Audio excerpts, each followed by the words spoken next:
नमस्कार दोस्तों, बहुत बहुत स्वागत है आपका एग्जाम गुरुजी के डेली करंट अफेयर्स में। और इस वीडियो लेक्चर पे हम देखते हैं मध्य प्रदेश और राष्ट्रीय अंतर्राष्ट्रीय खबरों को। मैं हूं नीलेश और आपका 16 मार्च के करंट अफेयर्स में आप सभी का एक बार फिर से स्वागत करता हूं।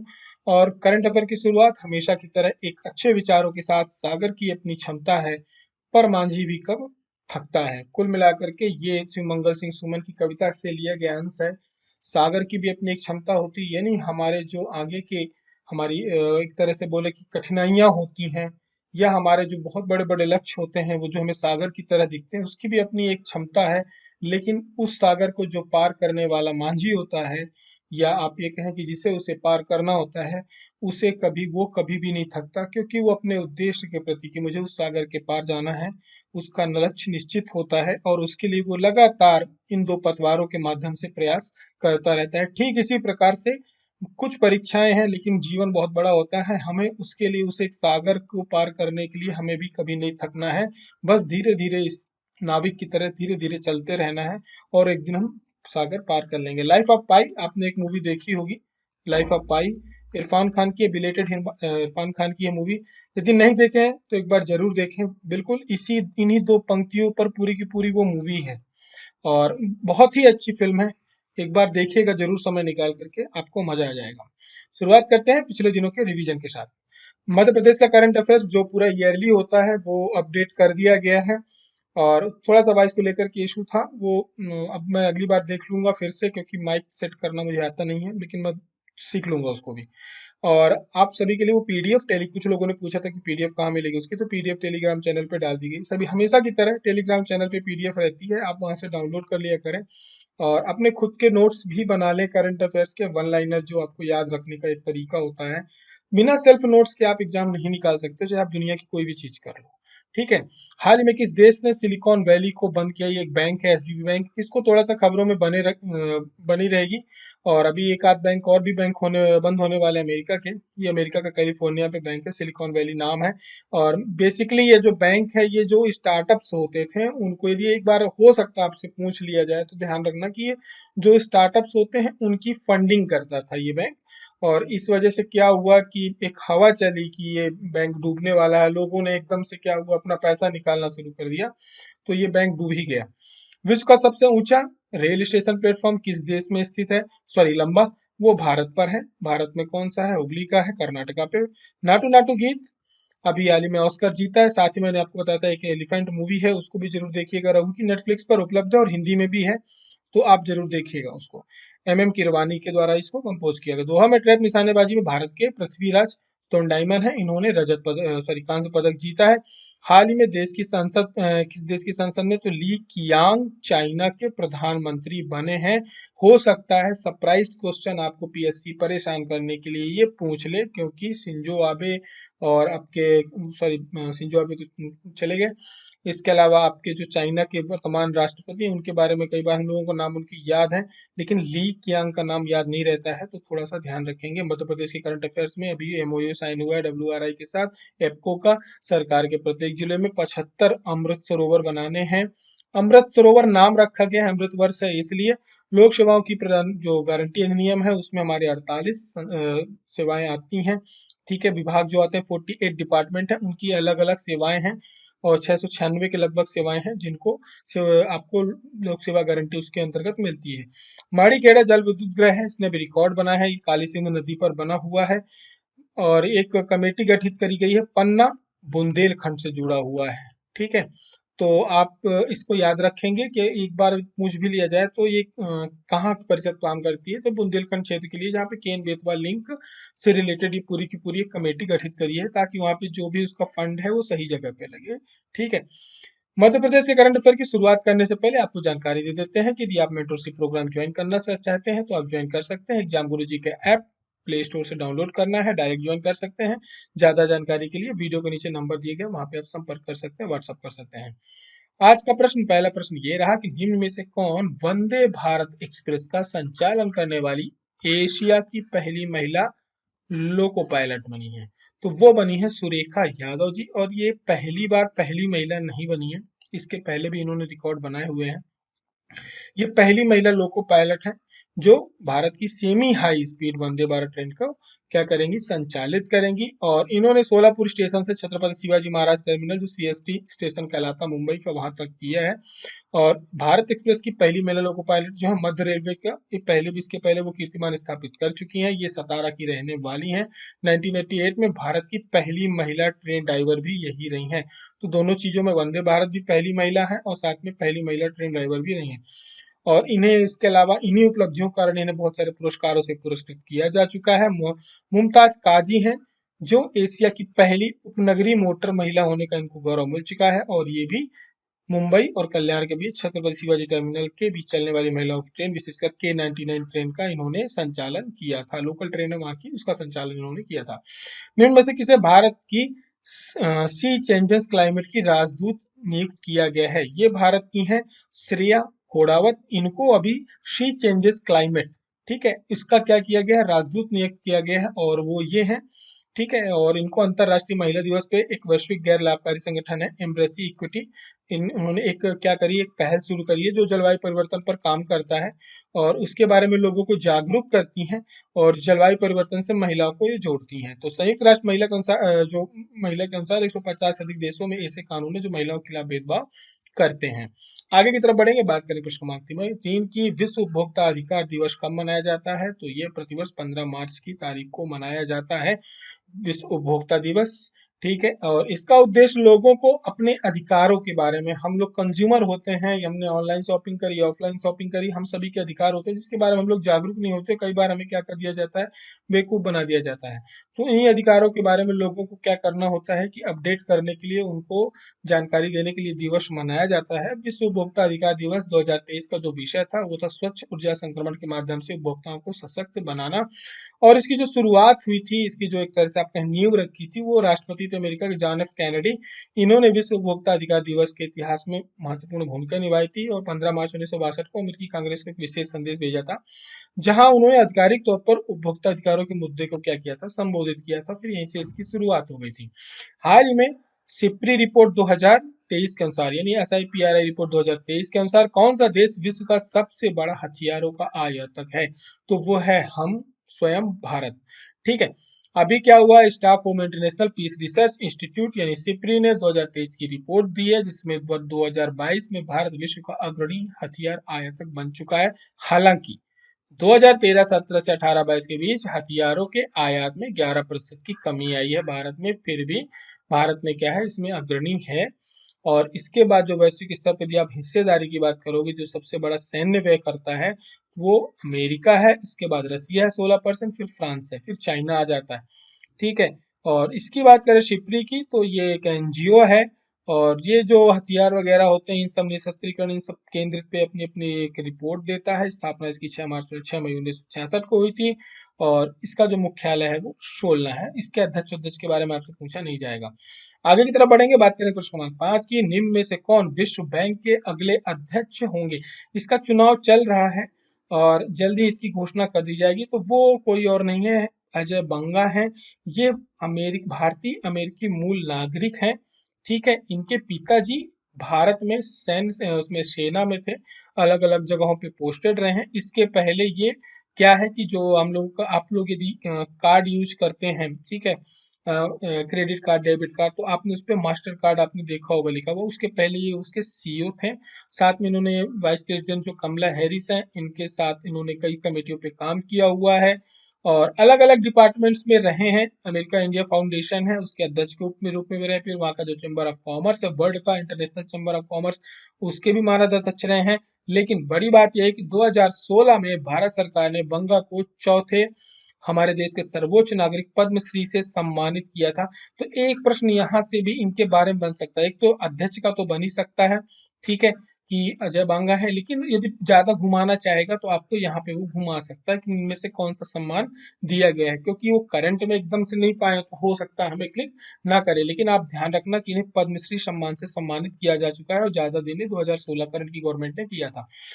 एमपीपीएससी प्री के लिए यदि आप वीडियो कोर्स परचेज करना चाहते हैं, मेंस का कोर्स कंप्लीट करना चाहते हैं जिसमें प्री प्लस मेंस दोनों होता है, साथ में मुख्य परीक्षा के नोट्स भी आपको मिलते हैं, वो परचेज करना चाहते हैं, प्री के कोर्स में प्री के नोट्स मिलते हैं, तो आप प्ले स्टोर से डायरेक्ट ऑर्डर कर सकते हैं, नहीं तो ये दिए गए नंबर से आप कॉन्टेक्ट करके ऑर्डर कर सकते हैं। शुरुआत करते हैं आज के मध्य प्रदेश के करंट अफेयर्स की। अभी हाल ही में क्या हुआ, विश्वकर्मा महापंचायत का आयोजन किया गया था। ये कहाँ किया गया है? ये किया गया है कहाँ? भोपाल पे। भोपाल में मुख्यमंत्री निवास में इसका आयोजन किया गया। कुछ घोषणाएं मुख्यमंत्री जी के द्वारा की गई हैं। पहला तो ये कि अब क्या होगा कि एक इन्होंने बोला है कि हम एक विश्वकर्मा कल्याण बोर्ड बनाएंगे। जब वो विश्वकर्मा कल्याण बोर्ड बनेगा तो स्वाभाविक है उसके अध्यक्ष होंगे, जो अध्यक्ष होंगे वो कैबिनेट मंत्री का दर्जा पाएंगे, 4 सदस्यीय बोर्ड होगा। ठीक है। साथ ही में विश्वकर्मा जयंती पर ऐच्छिक अवकाश की घोषणा कर दी गई है, और इसके अलावा बाकी की भी कुछ घोषणाएं इसके अंतर्गत की गई हैं कि अलग से कुछ योजनाएं चलाई जाएंगी। ठीक है, महिलाओं के लिए विशेष योजनाएं भी चलाई जाएंगी। यूथ महापंचायत 2023 का आयोजन कब किया जाएगा? तो ये तारीख हम सभी के दिमाग में रहनी चाहिए, वो है तारीख 23 मार्च को यूथ महापंचायत का आयोजन किया जाएगा। आप सभी को पता है कि 23 मार्च को हमारे पूरे देश के लिए एक बहुत ही विशेष तारीख होती है। हमारे जो 3 शहीद हैं हमारे देश के लिए, जो युवा थे, उनको शहादत का दिन मनाया जाता है। तो उस दिन हमारे यहाँ क्या है कि यूथ महापंचायत का आयोजन किया जाएगा। कहाँ पर? भोपाल के मोतीलाल नेहरू स्टेडियम में। साथ ही में क्योंकि यूथ महापंचायत है, तो अभी राज्य की जो युवा नीति है उसका लोकार्पण भी 23 मार्च को किया जाएगा। तारीख याद रखने में समस्या नहीं होनी चाहिए। युवा नीति पे चर्चा काफी समय से चल रही थी, गवर्नमेंट लोगों के सुझाव मांग रही थी, और मध्य प्रदेश के बाहर भी युवाओं की नीतियों को लेकर के सरकार ने सुझाव मांगे थे। नीतियों से क्या होता है अब ये व्यक्तिगत तौर पे मेरे को नहीं पता है। ठीक है, नीति आएगी तो हम देखेंगे क्या लाभ युवाओं को दिए जा रहे हैं उस पे। यूथ महापंचायत में 17 वर्ष से लेकर के 35 वर्ष आयु वर्ग के युवा प्रतिभागी होंगे। सभी अलग अलग जिलों से, विश्वविद्यालयों से मनाए जाएंगे, बुलाए जाएंगे। लेकिन ये जो पूरा का प्रोग्राम ऑर्गेनाइज कर रहा है, ये मध्य प्रदेश का जो हायर एजुकेशन डिपार्टमेंट है उसके द्वारा करवाया जा रहा है। ठीक है। और साथ ही में शहीद भगत सिंह, राजगुरु और सुखदेव पर जो केंद्रित एक लघु फिल्म है वो दिखाई जाएगी, और कुछ पुरस्कार भी दिए जाएंगे। और साथ में युवा पोर्टल भी लॉन्च किया जाएगा, और राज्य युवा पुरस्कार भी दिए जाएंगे। तो ये सारी चीजें होने वाली है यूथ महापंचायत पे, जो कि 23 मार्च को होगी। तारीख याद रखना है। हाल ही में केंद्र सरकार द्वारा प्रदेश के किस क्षेत्र में बेहतर कार्य करने के लिए सीबीआईपी अवार्ड दिया गया है? तो ये दिया गया है सिंचाई के क्षेत्र में। सिंचाई पे सरकार का बहुत फोकस है। मुख्यमंत्री पिछले 8 महीने से, जब से हमारे यहाँ क्या कहते हैं, अभी समिट हुई थी, बिजनेस समिट हुई थी, फिर इसके बाद प्रवासी भारतीय दिवस मनाया गया था, तो वहां से वो लगातार सिंचाई, खेती, जीडीपी, जीएसडीपी में कितना योगदान है, इन सब चीजों का बहुत जिक्र कर रहे हैं। वो आंकड़े आपके दिमाग में बिल्कुल बैठ जाने चाहिए। तो अभी क्या हुआ है कि मध्य प्रदेश में, स्वाभाविक है, इसमें कोई छिपी बात नहीं है, सिंचाई के क्षेत्र में हमने बहुत अच्छा कार्य किया, उन्नति करी है। तो उसके लिए क्या है, मध्य प्रदेश को एक उत्कृष्ट राज्य के रूप में चुना गया है। क्या हुआ है कि विगत 3 वर्षों में मध्य प्रदेश में, अभी क्या होता है, आपको पाइपलाइन कई बार आपको हाईलाइट मिली होगी, मैंने कई बार करंट अफेयर्स में बताया होगा। इसके देखिए, इसके लाभ है। क्या होता है, जिस प्रकार से जो वायरिंग होती है, ओपन वायरिंग होती है इलेक्ट्रिसिटी की, इसमें आप सभी को पता है कि इलेक्ट्रिक लॉस भी होते हैं। विद्युत विभाग का बहुत सारी जो बिजली होती है, ये जो इलेक्ट्रिक लॉस होते हैं इसमें चली जाती है। इसी प्रकार से नहरों में, सिंचित में क्या होता है, कई बार वाटर लॉस भी बहुत ज्यादा होता है। जो कच्ची नहरें होती हैं उनसे जब पानी जाता है तो वो भी क्या होता है, ठीक है, भूजल स्तर तो बढ़ता है, स्वाभाविक है, लेकिन कई बार कुछ खेतों में बांधे तोड़ दी गई या अन्य गतिविधियां हो गई, तो वो पानी बहुत बार क्या हो जाता है, बह जाता है। तो इसके लिए अब क्या हुआ है कि कई जगह हमारे यहाँ पाइपलाइन, सबसे बड़ी पाइपलाइन के माध्यम से सिंचाई हमारे ही स्टेट में की जाती है। तो इस पर हमारे यहाँ अधिक क्षेत्र को कवर किया जा रहा है, ये करने वाला ये देश का पहला राज्य है जहाँ पे सिंचाई भी अब किसके, पाइपलाइन प्रणाली के माध्यम से की जा रही है। ठीक है। और जो भी हमारे सिंचाई, पेयजल उद्योगों के लिए जल संसाधन है, इसका अधिकतम मध्य प्रदेश में एक अच्छे तरीके से उपयोग किया जा रहा है। इन्हीं सब चीजों को देखते हुए सीबीआईपी अवार्ड दिया गया है। विशेषकर जो मोहनपुरा और कुंडलिया परियोजना है, इसके सफल क्रियान्वयन के आधार पर ये पुरस्कार दिया गया है। मध्य प्रदेश जल संसाधन के दक्षतम उपयोग में प्रथम स्थान अर्जित किया है। जल संसाधन मंत्री कौन है? तो वो कौन है? ये शिवराज सिंह चौहान जी के जो बीच में खड़े हुए हैं, ये आपके जल संसाधन मंत्री हैं। ठीक है। और तुलसीराम सिलावट। आगे की तरफ बढ़ेंगे, बात करेंगे प्रश्न क्रमांक 9 की। डॉक्टर वेद प्रताप वैदिक हैं, इनका अभी हाल ही में निधन हुआ है। ये किस चीज से संबंधित थे? यदि आप अखबार पढ़ते हैं तो आपने इनके विदेश नीति से संबंधित कॉलम पढ़े होंगे। ये पत्रकार थे और ये खबरों में तब आए थे जब इन्होंने हाफिज सईद का इंटरव्यू ले लिया था जाकर के। ठीक है, उसके बाद ये खबरों में थोड़ा सा आलोचना के भी शिकार हुए थे, लेकिन इनका काम है, पत्रकार है तो इंटरव्यू लेना इनका काम है। लेकिन खबर हमारे लिए ये है कि इनका जो जन्म हुआ था वो इंदौर में हुआ था। कई अच्छी चीजें थी इनके लिए, मतलब अच्छे व्यक्तित्व थे। इन्होंने विदेश नीति पे बहुत अच्छे लेख लिखे हैं, आप इनको पढ़ सकते हैं। सबसे प्रमुख बात उनकी ये है कि इन्होंने हिंदी के लिए एक बहुत बड़ी लड़ाई लड़ी थी। और ये जब 13 वर्ष की आयु में इन्होंने 1957 में, सिर्फ 13 वर्ष की आयु में इन्होंने एक सत्याग्रह किया था हिंदी के लिए, फिर ये जेल गए थे। लेकिन उससे भी आगे बढ़ के बड़ी बात यह है कि अंतरराष्ट्रीय राजनीति पर शोध ग्रंथ हिंदी में लिखने वाले ये पहले व्यक्ति थे। और उसका परिणाम ये हुआ था कि जब इनकी एजुकेशन जेएनयू में चल रही थी तो इनको जेएनयू में से 1967 के आसपास इनको सस्पेंड कर दिया गया था, कॉलेज से बाहर निकाल दिया गया था, क्योंकि उन्होंने लेख जो लिखा था वो हिंदी में लिखा था। इसके लिए ये क्या हुआ कि ये मुद्दा बहुत बढ़ गया था और संसद में भी बवाल मच गया था। और बड़े बड़े व्यक्तित्व, अटल बिहारी वाजपेयी हैं, जेपी है, सभी लोगों ने इनके फेवर में आकर के राम मनोहर लोहिया हैं जैसे व्यक्तित्वों ने इनके लिए लड़ाई लड़ी थी। और ये स्टूडेंट थे कहाँ पे? जेएनयू में। इसके बाद क्या हुआ कि इनका निष्कासन वापस लेना पड़ा था, यानी जेएनयू का जो जवाहरलाल नेहरू यूनिवर्सिटी है दिल्ली में, उसका उसका जो कानून है उसमें परिवर्तन किया गया, क्योंकि एक बार निष्कासित हुआ व्यक्ति वापस नहीं आता कॉलेज के अंदर। दूसरा, साथ में हिंदी के अलावा किसी भी भाषा में वो शोध नहीं प्रस्तुत कर सकते थे उस टाइम, केवल इंग्लिश में ही शोध प्रस्तुत होते। तो फिर इनको हिंदी में शोध इनका एक्सेप्ट करना पड़ा। अब आपको ये लगेगा कि इनको बाकी की भाषाएं नहीं आती थी, ऐसा नहीं है। इनको रसियन आती थी, फ्रेंच आती थी, इंग्लिश आती थी, हिंदी आती थी, संस्कृत आती थी, और हमारे यहाँ की कई रीजनल लैंग्वेज के लगभग 11+ लैंग्वेज का इनको नॉलेज था, धारा प्रवाह उस पर बोल सकते थे। लेकिन इन्होंने हमेशा हिंदी पर ही जोर दिया और हिंदी के लिए इन्होंने बहुत ज्यादा कार्य किया। और इन्होंने हमेशा जो कॉलम भी लिखे हैं वो हिंदी में ही लिखे हैं, जबकि इन्होंने जो इनकी पूरी, आप ये कहें कि भाषाओं के मामले में इनको नॉलेज बहुत ज्यादा था। फिर इन्हें विश्व हिंदी सम्मान दिया गया 2003 में, महात्मा गांधी सम्मान दिया गया, दिनकर शिखर सम्मान दिया गया, और ये भारतीय भाषा सम्मेलन और भारतीय विदेश नीति परिषद के अध्यक्ष भी रह चुके हैं। तो इतनी सारी बातें इनके बारे में हमने आपको बता दी। प्रश्न क्रमांक 10 है, मेरी पॉलिसी मेरे हाथ अभियान का संबंध किस विभाग से है? तो इसका अभियान का संबंध सीधे कृषि विभाग से है। मेरी पॉलिसी मेरे हाथ में मतलब आपकी जो बीमा है वो आपके हाथ में दे दी जाएगी फिजिकली। ये मोटा मोटा ये है कि जो फसल बीमा योजना है उसका एक अवेयरनेस प्रोग्राम है सेंट्रल गवर्नमेंट का। ठीक है, और इसकी जो शुरुआत हुई थी वो सीहोर में 18 फरवरी 2016 से हुई थी। और सभी को फिजिकली घर पे जाकर के उनकी पॉलिसी दी जाती है। लोगों का जो फसल बीमा होता है वो कराया जाता है, उसके बारे में जानकारी दी जाती है, उनको जागरूक किया जाता है। मोटा मोटा उद्देश्य ये है। तो ये 15 फरवरी से 31 मार्च तक एक अभियान चल रहा है। पिछले दिनों हमने आपसे प्रश्न पूछा था कि प्रसिद्ध माँ इच्छा देवी का मंदिर किस जिले में है? तो चाहे वो राजा हो, चाहे वो आप अभिषेक सिंह हो, आप सभी ने उत्तर अच्छे दिए हैं। और मोटी मोटी जो जानकारी होनी चाहिए थी वो आप सभी ने शेयर कर दी, यहाँ पर कुछ नया नहीं मुझे मिला है।